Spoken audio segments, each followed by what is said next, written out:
সবাইকে দেওয়া হবে, যারা যোগ্য, যারা সাংবাদিকতায় আছে, ক্রাইটেরিয়া পূরণ করতে পারবেন, তাদের সবাইকে প্রেস ক্লাবের পক্ষ থেকে মেম্বারশিপ দেওয়ার জন্য উন্মুক্ত করে দেওয়া হয়েছে। এখানে এই অভিযোগটা আমি খণ্ডন করলাম। দ্বিতীয় আমি যে বলতে চাই, ভাই এক মিনিট যদি বলি আমরা স্পেসিফিক এই বিষয়ে স্পেসিফিক বলতেছি মিডিয়া সংক্রান্ত।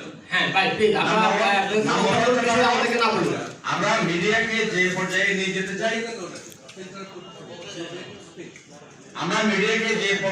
যেতে চাই,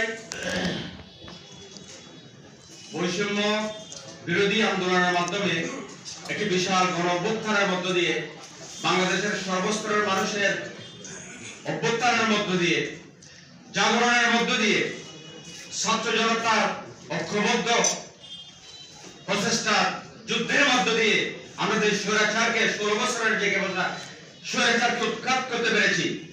আমরা কি সেই গণ অভ্যুত্থানের চেতনা ধারণ করি? আমরা যে যেখানে আছি, সাংবাদিকতায় বলেন, আপনার জেলা প্রশাসনে বলেন, পুলিশ প্রশাসনে বলেন, ভূমি মন্ত্রণালয়ে বলেন, আমরা কোথায় আমরা সেই চেতনাকে ধারণ করতেছি?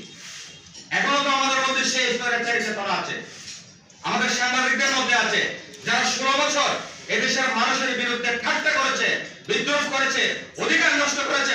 ওই সমস্ত মিডিয়া হাউসগুলোতে গিয়ে আমরা সেখানে দিয়ে ধরা দিয়ে এরকম নুনু দোকান করি আমরা বৃষ্টি ব্যাপার। কেন ওই সমস্ত স্বৈরাচারের দুষ্কৃতদেরকে আমরা কেন শাস্তি করতে পারলাম না?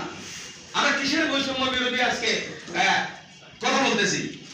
যে সমস্ত মিডিয়া 15 বছর 16 বছর ধরে দেশের মানুষকে নির্যাতন করেছে, খুনি হাসিনা স্বৈরাচারের পক্ষে কথা বলেছে, ভূমিকা রেখেছে, এদেশের মানুষকে উলঙ্গ করেছে, নেমতা করেছে, এদেশের মসজিদ বন্ধ করে দিয়েছিল, এদেশের আলেম ওলামাদেরকে হত্যা করেছিল, এদেশের মানুষের মুখের কথা বন্ধ করে দিয়েছিল, এদেশের মামুনকে দর্শন করেছে, এদেশের হাজার হাজার মানুষকে খুন করেছে, আয়না করে বন্দী করেছে, তাদের শাস্তি হয়েছে?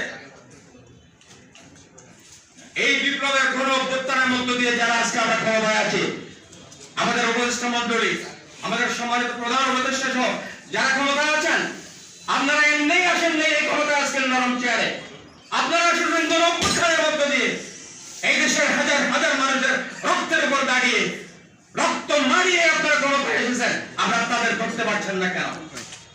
আমার সেনাবাহিনী তাদের ছেড়ে দিলেন কেন? আমার পুলিশ বাহিনী তাদেরকে ধরতে পারেন না কেন?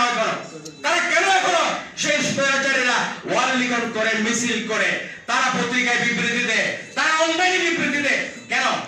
এই সমস্ত গুলা বন্ধ না হলে আমরা কি সেই গণ অভ্যুত্থানের চেতনাকে ধারণ করে সেটা প্রমাণ হবে? হয় না। তার উপর দাঁড়িয়ে আমরা যদি আজকে বলি বৈষম্যহীন সমাজের জন্য মিডিয়ার ভূমিকা, কিসের ভূমিকা হবে? আমার প্রথম সুপারিশ হলো, যে সমস্ত মিডিয়া গত 16 বছর স্বৈরাচারের পক্ষে, আওয়ামী দূষণদের পক্ষে ভূমিকা রেখেছিল, তাদের শাস্তি করতে হবে। ওই সমস্ত মিডিয়া হাউস এর বিরুদ্ধে ব্যবস্থা নিতে হবে, ওই সমস্ত সাংবাদিকদের বিরুদ্ধে ব্যবস্থা নিতে হবে। আমার দৈনিক ইনকিলাব দুইবার বন্ধ করে দেওয়া হয়েছে নিউজের কারণে। আমার সম্পাদকের বিরুদ্ধে 2 ডজনের উপর মামলা দিয়ে তাকে ঘর ছাড়া করে রাখা হয়েছিল।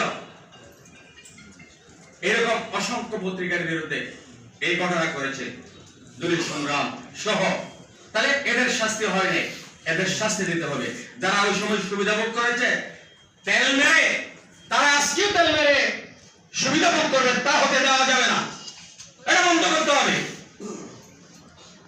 তারপরে সাংবাদিকদের প্রশিক্ষণের ব্যবস্থা করতে হবে। আর একজনের টাকা হলো শুটকি মাছ বিক্রি করে, ওদিকে সাগরে মাছ বিক্রি করে, ওদিকে ইয়াবা ব্যবসা করে, এদিকে স্বৈরাচারের দূষণ হয়ে তার টাকা হয়েছে, রাতে রাতে একটা পত্রিকার ডিক্লারেশন নিয়ে সাংবাদিক হবে, সম্পাদক হবে, তা হতে দেওয়া যায় না, এটা বন্ধ করতে হবে। এটা আপনি লিখেন, এই সুপারিশ লিখেন। সাংবাদিকদের ন্যূনতম প্রশিক্ষণের ব্যবস্থা করতে হবে এবং কোন সার্টিফিকেট ছাড়া, একটা রিকগনাইজ কোন প্রতিষ্ঠান থেকে, সরকারের পিআইবি থেকে রিকগনাইজ সার্টিফিকেট ছাড়া, প্রমাণ ছাড়া সাংবাদিকতা করতে পারবে না, সেটা ধরে রাখতে হবে, টাকা আইনের আওতায় আনতে হবে। আজকে যে সমস্ত মোবাইল সাংবাদিক, আজকে যে সমস্ত সাংবাদিকতার নামে 16 বছর যে সন্ত্রাস হয়েছে, তা আবার শুরু হয়েছে, তা বন্ধ করতে হবে। ওইরকম রিকগনাইজ প্রতিষ্ঠানের সার্টিফিকেট ছাড়া সাংবাদিকতা করতে পারবে না এরকম একটা রেস্ট্রিকশন নিয়ে আসতে হবে। এটা যত কষ্টই হোক না কেন নিয়ে আসতে হবে। তারপর আমি সুপারিশ করতে চাই, যে সমস্ত পত্রিকা গত 16 বছর যে অপরাধ করেছে, আজকে সেরকম নিউজ এখনো করার চিন্তা করতেছে, ওই নিউজগুলোর জব লিখতে আনতে হবে। এবং বিশেষ করে কক্সবাজার পর্যটন এলাকা, পর্যটনের সময় জেলা প্রশাসন এবং পুলিশ প্রশাসনের পক্ষ থেকে যারা সাংবাদিকতায় আছেন, আমাদের সাংবাদিকদের ব্রিফিং করলে ভালো হয়, যে ভাই ছোটখাটো বিষয়গুলোতে আমরা যেন খুব বেশি ফলো করে নিউজ না করি, কক্সবাজারের ভুল হবে, কক্সবাজারের ক্ষতি হবে, এরকম নিউজগুলো আমরা যেন একটু রেখে রেখে বা পজিটিভ সাইড নিয়ে যেন আমরা করতে পারি, এই ধরনের পরামর্শ আমার মনে হয় দিলে